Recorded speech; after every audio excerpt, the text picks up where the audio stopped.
오늘은 어떤 노인의 동물학대 사건에 대해서 말씀을 드리려고 합니다. 사건의 내용은 이래요.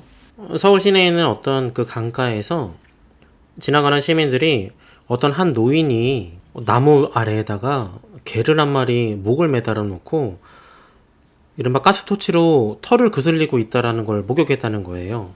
112에 신고가 됐고 당연히 그 강아지에게 가혹행위를 하고 있었던 할아버지는 적발이 됐겠죠. 적발이 돼서 경찰서에 가서 진술을 하기를 본인이 그런 행위를 했다는 건 다 인정을 합니다. 그런데 어떤 사정이 있었냐면 이 할아버지는 이른바 기초노령연금을 수급을 받는 아주 저소득층 할아버지였던 거예요. 이제 보통 그분이 하시는 일은 폐지를 주워서 내다가 파는 일을 하는데 그 폐지 주는 일을 통해서 한 달에 얻는 수입은 약 7만원에서 9만원 정도 번다고 합니다. 그리고 그 외에 기초노령연금을 수급을 하게 되는데 그 기초노령연금도 한 9만원 정도밖에 안 돼서 이 한 달에 지금 살고 있는 임대아파트의 관리비 6만원 정도를 내고 나면 하루에 두 끼 먹기도 힘들다는 거예요. 또 실제로 만나봤는데 굉장히 일단 기본적으로 몸이 굉장히 마르셨고 누가 보더라도 영양 상태가 좋지 않은 모습이었어요.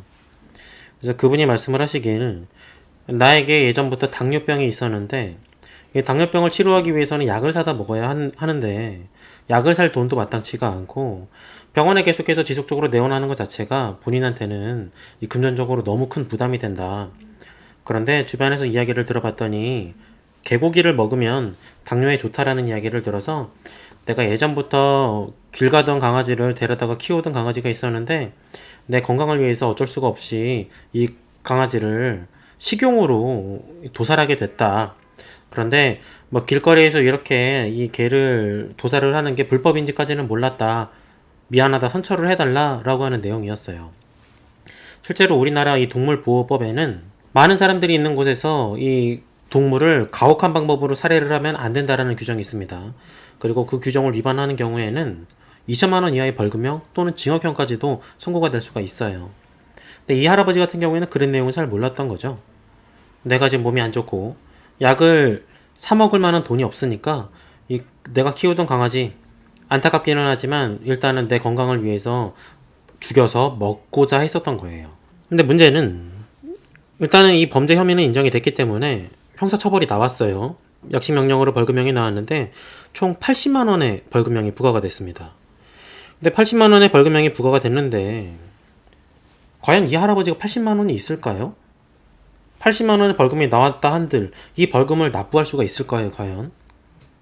한 달에 소득이 7만원에서 9만원 밖에 안 되고 기초노령연금 받아봐야 16만원 밖에 안 되는데 그 중에 6만원은 아파트 관리비로 내야 된다라는 거예요. 임대 아파트에 살고 있었으니까.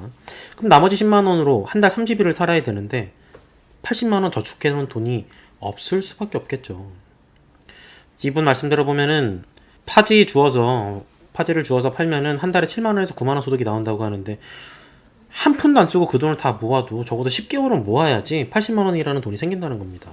벌금형이 선고가 됐음에도 불구하고 납입 기일까지 벌금을 납부하지 못하면 우리 형사소송법은 이른바 환영유치라는 걸 통해서 이 사람을 노역장에 유치하게 돼요. 형사 판결문을 보면 피고인을 벌금 80만원에 처한다. 단 벌금을 납부하지 못할 시에는 1일당 10만원으로 환산해서 이 노역장에 유치한다 라고 하는 그 환영유치 결정문이 같이 들어가 있거든요.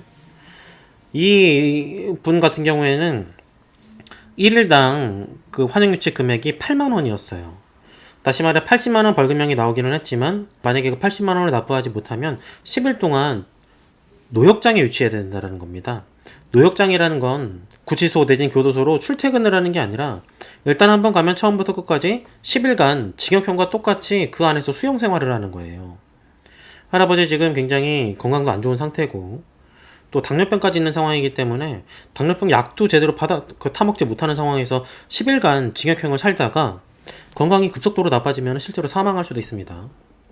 어찌 보면은 이 80만원의 벌금형이라고 하는 게 경제적으로 유복한 사람의 경우에는 그렇게 큰 금액이 아닐 수는 있지만 이 할아버지같이 경제적으로 극빈층에 해당하는 사람들에게는 징역형 내지는 때로는 사형과도 동일한 무게감이 느껴진다는 거예요. 그래서 이 부분에 대해서 재판부에 열심히 변론을 했습니다. 제가 이 사건도 국선 변호인으로 선임이 됐었거든요. 그때 당시 이 피고인이 저희 사무실로 처음에 찾아왔을 때가 아직도 기억이 나는데, 그 할아버지가 이제 저희 사무실로 들어오시길래 제가 먼저 인사를 했어요. 안녕하시냐고, 제가 정현석 변호사다 라고 손을 내밀었는데, 그 할아버지께서는 일단 주춤하시더라고요. 자기한테 악수를 청하는 사람이 별로 없었던 것 같기는 해요. 일단 계속해서 파지를 줍는 상태고, 몸이 항상 땀과 여러 가지 이런저런 오물들로 범벅이 되어 있기 때문에 악수를 청하는 사람이 많이 없었기는 했겠죠. 근데 일단 제 입장에서는 제 의뢰인이었고, 제가 변호를 해야 되는 피고인이었기 때문에 당연히 악수를 청했고, 거기에 뭐 특별히 많은 생각이 있지는 않았었는데, 일단 그 할아버지께서 자기 손을 내밀까 말까 주춤하시는 걸 보면서, 아, 굉장히 많은 상처가 있었던 사람이겠구나 라고 사실 좀 느꼈습니다. 그때 마음이 좀 짠하기도 하고 안타깝기도 했었어요. 여튼 그렇게 변론을 했었는데, 최종적으로 법원에서는 더 이상 이 벌금형을 깎아주지는 않았습니다. 법은 때로는 참 냉혹한 것 같아요. 그에 비해서 뉴스에서 보셨는지 모르겠지만, 때로는 이른바 황제 노역이라고 그래서, 지금 이 피고인 같은 경우에는 하루에 8만원짜리 노역장에 유치되는 것으로 판결이 선고가 됐는데, 어떤 재벌들 같은 경우에는 벌금이 수천억의 벌금형이 나왔음에도 불구하고, 만약에 그 돈을 내지 않으면 하루에 1억 이상의 그 가치가 부여가 되는 노역장에 유치되는 경우도 있어요. 이 사건을 처리하면서 제가 느꼈던 것은, 금전형이라고 하는 건 사람에 대해서 누구나 같은 가치로 평가가 되지는 않는다. 징역 만약에 3년형이다 라고 하면 3년 동안 자유가 박탈된다는 측면에서 부자나 가난한 사람이나 동일한 어떤 형벌적인 가치가 있다고 하겠지만, 벌금형의 경우엔 돈이 많은 사람은 벌금형 100만원, 200만원 그거 아무것도 아닙니다. 하루 일당이 1000만원인 뭐 재벌들도 있지 않겠습니까? 실제로 있고요. 그렇지만 1000만원 모으려면 한 30년 동안 모아야 되는 사람도 있다는 거예요. 그 두 사람에게 동일한 벌금형이 가해졌을 때 과연 이게 어떤 형벌의 균형성, 형벌의 형평성에 부합하는 것이겠는가. 지금도 아직도 뉴스에 나오는 그 재벌가 사모님 한 분 계시죠. 다른 사람에 대한 욕설과 폭행을 서슴지 않는, 영상에 보니까 부하 직원이라고 할 수 있는 사람들을 막 때리고 집어 던지고 난리도 아니더라고요. 그분들 만약에 폭행죄로 기소가 돼서 벌금형이 선고가 된다면 벌금형 얼마 나올까요? 장담하건대 200만원도 안 나옵니다.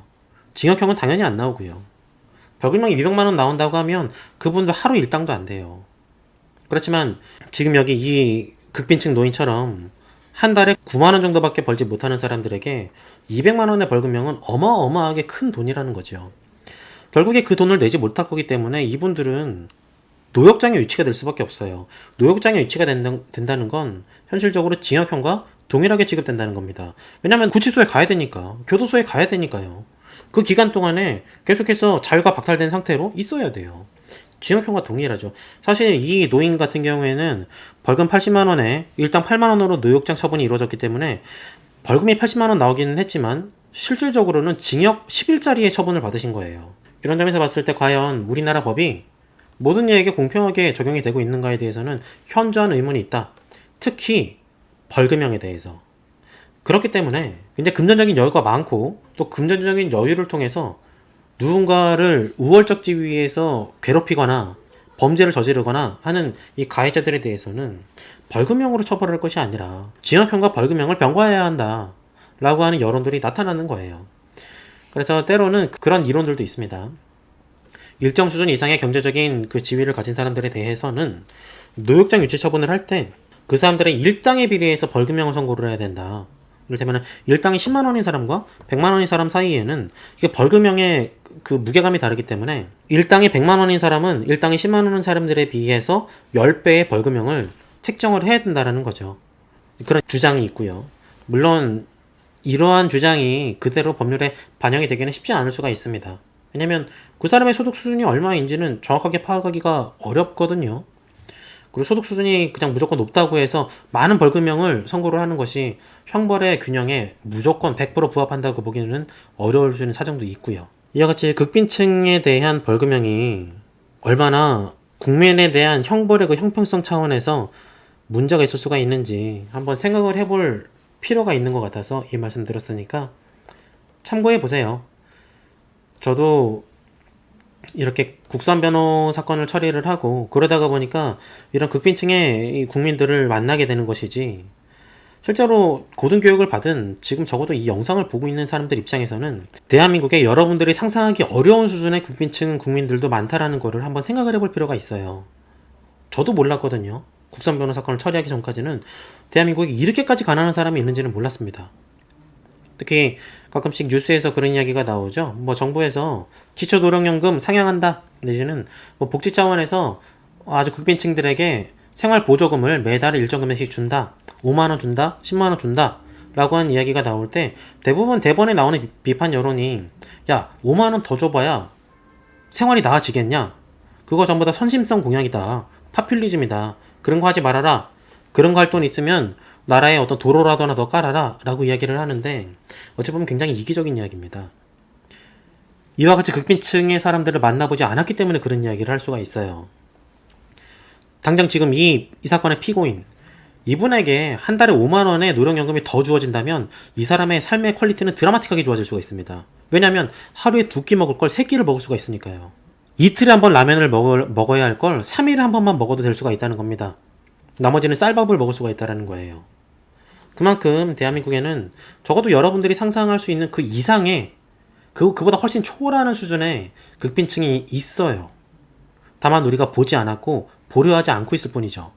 조금이라도 이 사건의 케이스가 여러분들이 이 대한민국을 바라보는 시야를 넓혀줄 수 있는데 기여했으면 좋겠다는 차원에서 이 영상을 만들어 봤으니까 한번 참고해 보시고, 대한민국을 바라볼 때 객관적인 눈으로, 또 여러분들이 보지 못하는 곳이 있다는 것을 꼭 인지를 하시고 넓은 마음으로 바라보실 수 있기를 기원하겠습니다.